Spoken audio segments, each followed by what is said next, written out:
crisis time. So the fit is hitting the shan. There is chaos everywhere. There are emails copied to everyone and their dog. Something's going on. What do you do? What do you do? You panic with them? You just kind of let the noise carry on? Absolutely not. No ways. You're a rock star. You know how to deal with this stuff. Step number one. Is it actually a crisis? I've been in all too many a crisis meeting, and crisis meetings that turn into regular crisis meetings, which aren't crisis at all. Too many crises going on that aren't actually crises. First thing you've got to do, figure out where are you? Where are you at? First thing, is it a nuisance? Is it just a little thing? Ignore it. You don't care, just ignore it. Is it a problem? Well, if it's a problem with something, it's a problem with a product, a problem with something you wrote, go fix it, go do something about it quickly. Well, it doesn't have to be quick, put it in a plan with all the other stuff that's a problem and fix that. Cool, got that. Then there's a crisis. If it's not just a problem, if there's something that's fundamentally wrong, you're going to lose some cash. Something's going to be taken away from you. If something bad's going to happen because of something that's gone wrong, it's a crisis. We'll figure out that back in a second. Lastly, what's worse than a crisis? A catastrophe. People are dead. The bad stuff has already happened. The best you can do is pack up and walk away. Anyways, nuisance, a problem, a crisis, or a catastrophe. We're dealing with the crisis. So you're in a crisis. You're going to lose something. Something's already gone wrong. You're going to lose something big. A client, money, the building, the company. It's a big deal. You need to do something about it. First thing you do, you take charge, obviously, and you minimize. You minimize the number of people involved. You minimize what's going on. Stop the emails.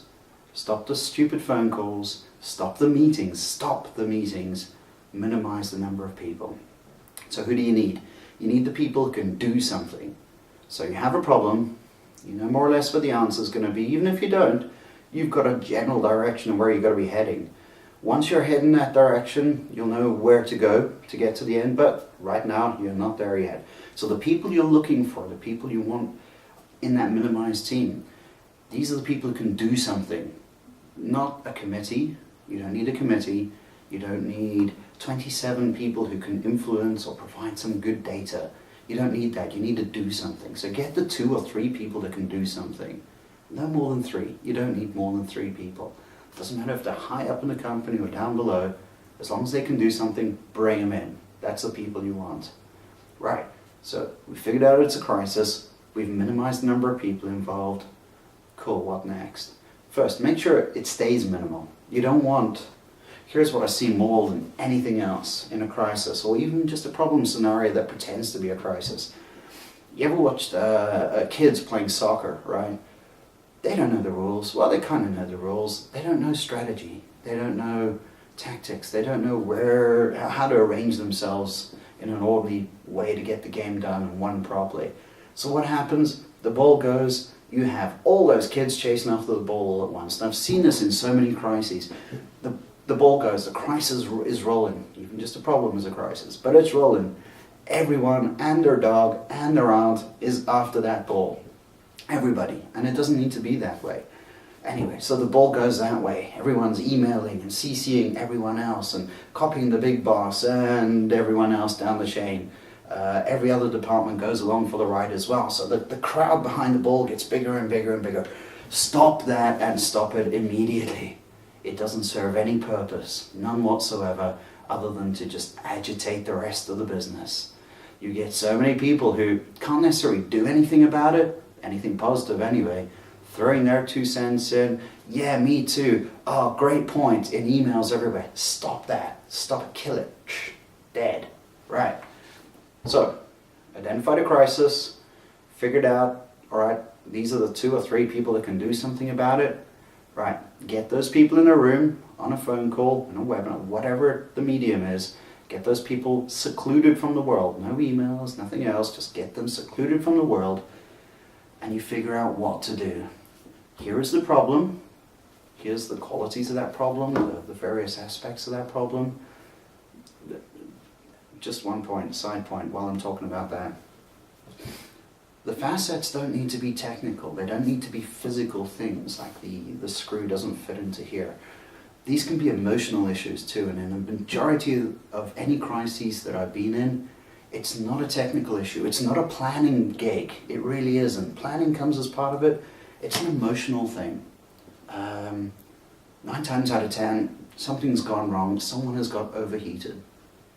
Maybe a lot of people got overheated. Maybe that single person is at the top of the chain of the customer or wherever they may be, and they've got overheated. It's an emotional thing. So there's calming that needs done.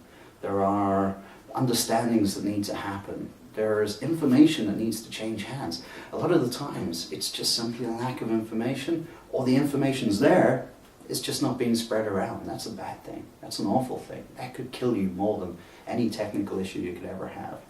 So you have 2 or 3 people in the room, secluded from the world. You're figuring out, okay, what's actually wrong here? Joe Bloggs, head of customer company, has blown his lid. He is going crazy. He is just calling us for everything under the sun. What's happened? Oh, we had a software glitch. Okay, we can fix a software glitch. It happened in one of his stores. Okay, we can take care of that too. But it happened on a busy day, on a Saturday morning. Something else triggered events. There's a sequence of things that lead up to a crisis. You need to examine all of them before you can figure out exactly what it is you need to go and fix. So, you've got the clever people in the room, people who can action things, people who can decision immediately and go do something about it. You've got them in a room, you've figured out the qualities of this particular crisis, make a plan. Figure out who's got to do what, whether it's those people in the room, or they can figure out who else has got to go do it. Create actions. This has got to happen, this person's going to do it, and this is when I need it by. 3 qualities of any action. What's got to happen, who's got to do it, and when is it going to be done by. If you miss the last point, you can't measure anything. You'll never get out of a cycle of just repeatedly acting on things. So, build your list of actionable items and go out there and do something about it. So, you've got your action item list, you're out, it's not just the 3 of you anymore, you've got the whole building in front of you, you're actioning people, you're telling them exactly who and what and when things need to happen. So, now crisis solved, right? You can just, right, I'm done. Absolutely not. As much as you trust people, as much as the people around you are great at what they do, you have to track this through to the end. As reliable as anyone may be, sometimes they get distracted, sometimes something else goes on, sometimes there's another problem acting as a crisis that grabs their attention. You have got to track it through to the end. So, go after those people daily, every other day, weekly if you want to. Remind them, hey, this is what's needed. I expect this crisis demands this, and this is when we need it by. Is there anything I can do to help you? Is there anything that you need that I could possibly share with you, or that I could get someone else to do that'll help you through and meet this particular date? You have got to do that. I cannot underestimate how important it is for you to do that. So, to recap, you have a crisis, or you think you do. Is it a nuisance? Is it a problem? Is it a crisis? We got to do something about that? Or is it a catastrophe? Everything's done. It's blown up. So, we have a crisis. We minimize. We get the right people in the room who can make decisions. So decisioning is a massive piece of this. And actions. They can take action, or they are responsible for people who can take action that can be tracking this thing through to the end. And lastly, your plan, fine, you've built your plan. You have to track that to the end. You have to see it through to the end. Without that last step, and it's so easy to forget the last step or even just misstep on it. Without that last step, the crisis will never end. Cool. So that's it. That's how to deal with a crisis. Now go be a rock star.